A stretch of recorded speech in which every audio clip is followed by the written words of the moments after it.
How many types of stairs do you know? Take a second and actually count them. 3, maybe 4. Try 12.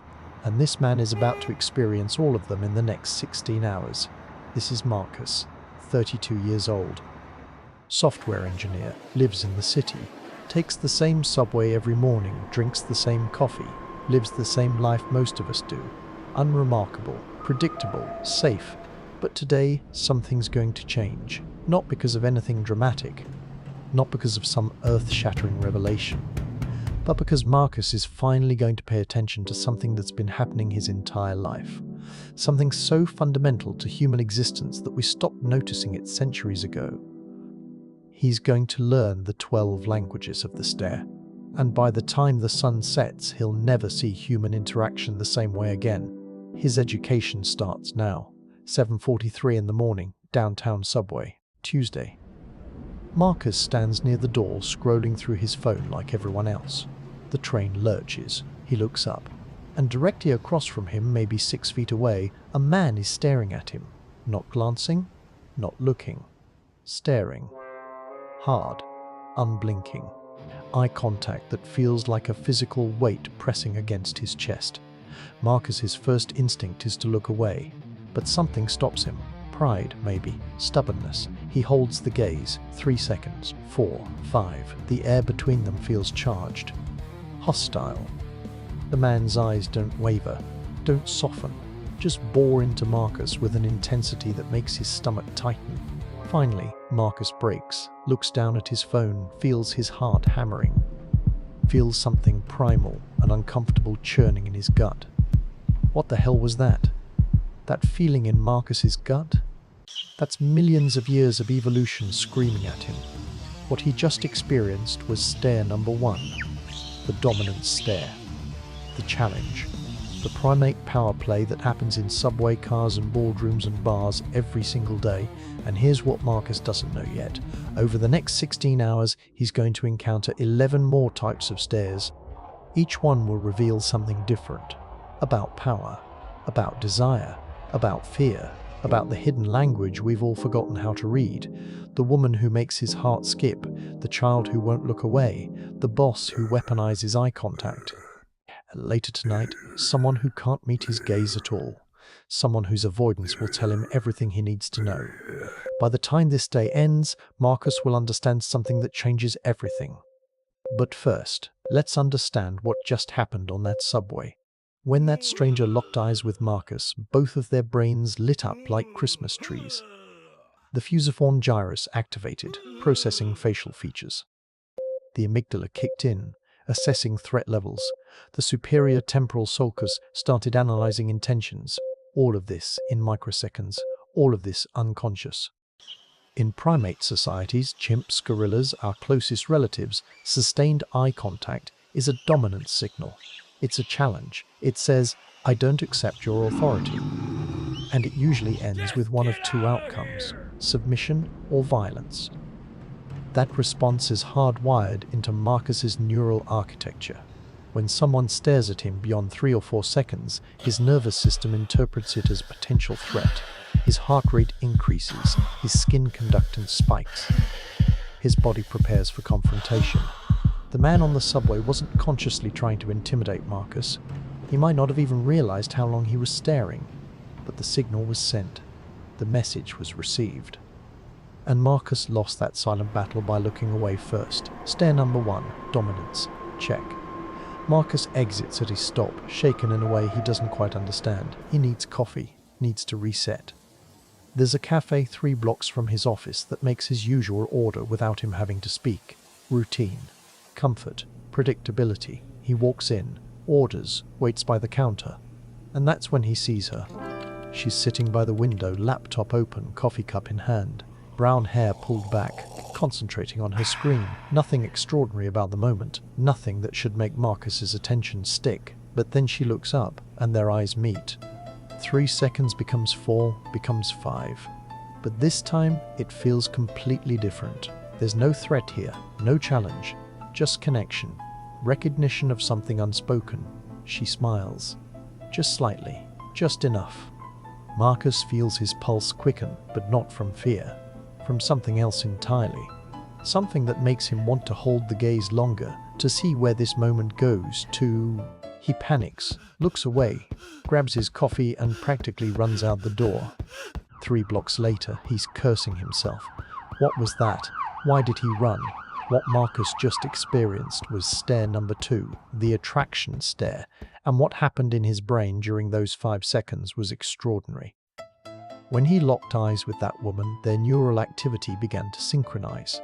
Scientists call this neural coupling. The electrical patterns in Marcus's brain started to mirror the electrical patterns in hers. They became, in a very real sense, connected. 2 separate nervous systems communicating through nothing but eye contact. His cerebellum activated, coordinating his gaze. His limbic mirror system fired up, allowing him to feel echoes of what she might be feeling. The reward centers in his brain released dopamine, creating that flutter in his chest. Research shows that our brain's reward system generates pleasure when we look at attractive faces. Marcus wasn't just seeing her. His neural circuitry was literally rewarding him for maintaining that visual connection. But Marcus is out of practice. Years of staring at screens have atrophied his capacity for sustained eye contact.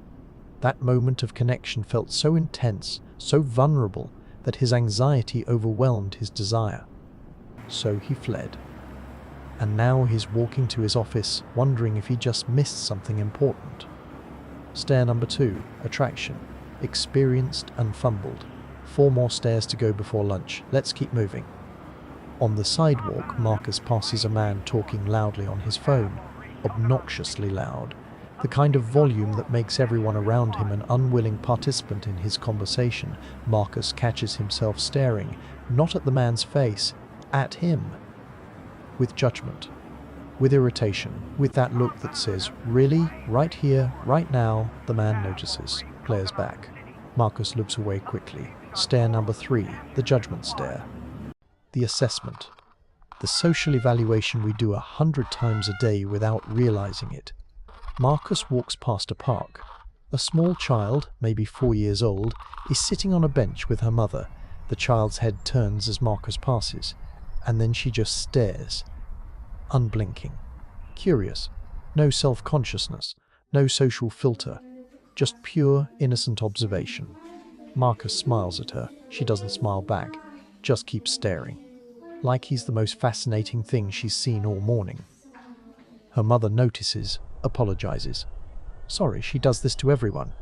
Marcus waves it off, but something about that stare felt different.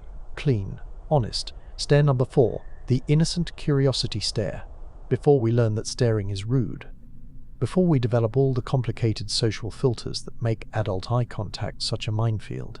Marcus arrives at his office, grabs another coffee from the break room, heads to the 9 o'clock meeting he's been dreading all week. His boss, Karen, runs the meeting. She's explaining why the deadline got moved up.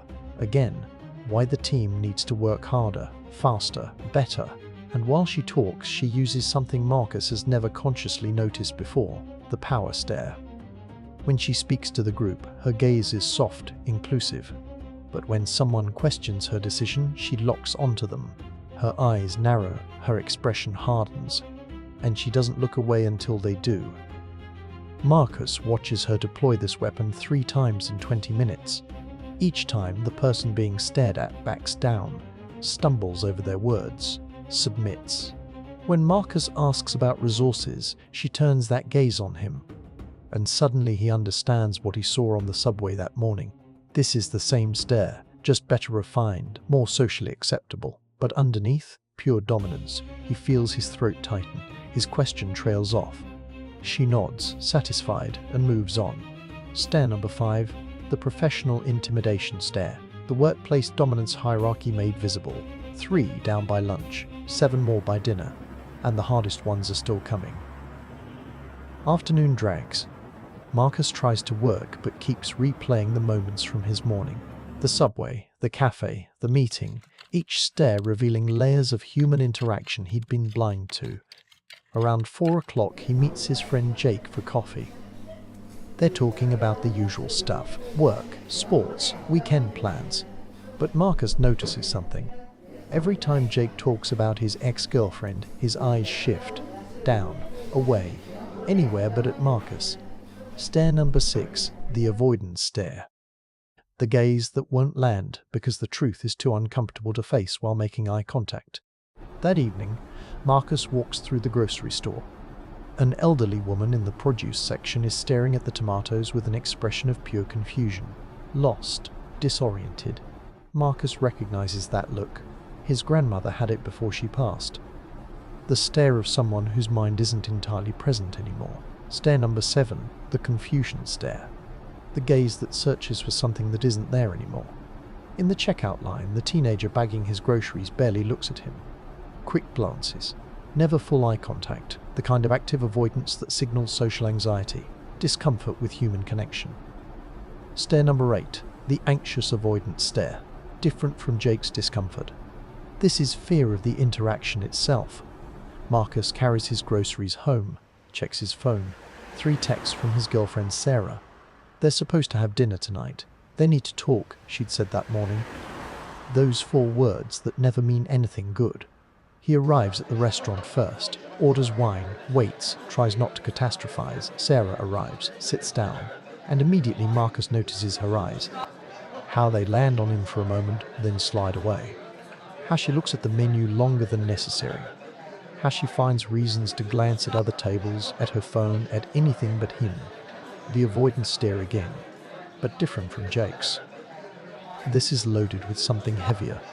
Something that makes Marcus's chest tighten with dread. They order, make small talk, dance around whatever is actually happening here.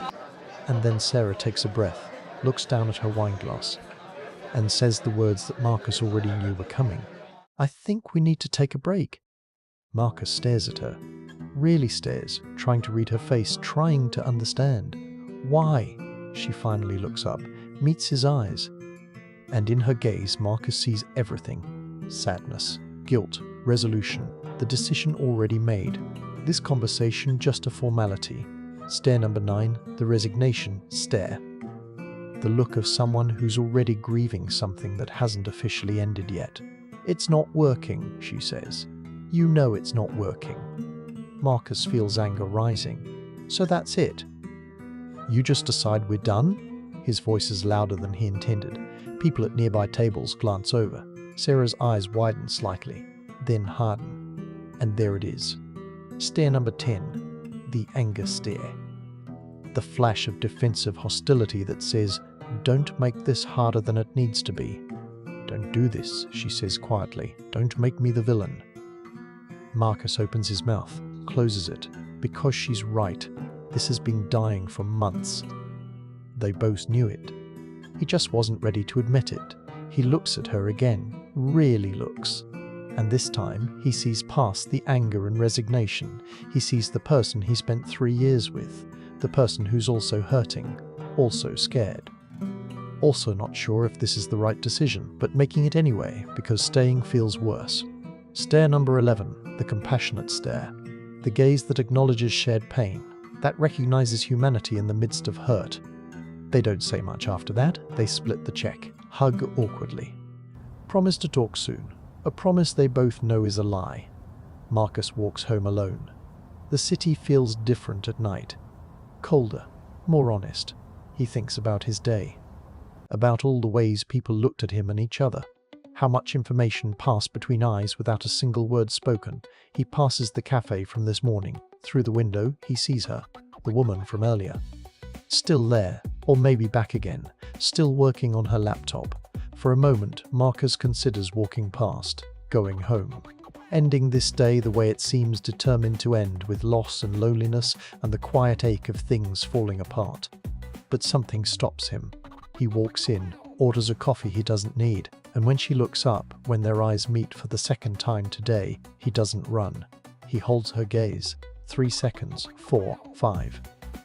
Past the point where it should feel uncomfortable, past the point where his anxiety should take over, and this time something shifts. The synchronization happens again, that neural coupling, that moment of connection that humans have been experiencing for hundreds of thousands of years. She smiles, really smiles, and gestures to the empty chair across from her.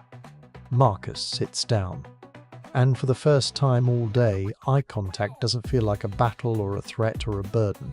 It feels like what it's supposed to be. Communication. Connection. Recognition of another consciousness meeting his own. Stare number 12, the conscious connection stare. The gaze that says, I see you, you see me, let's see where this goes. They talk for an hour, about nothing important, about everything that matters, and Marcus realizes something. Every stare he experienced today, the dominance on the subway, the attraction in the morning, the power play at work, the avoidance and anger and resignation at dinner, they were all the same thing: communication.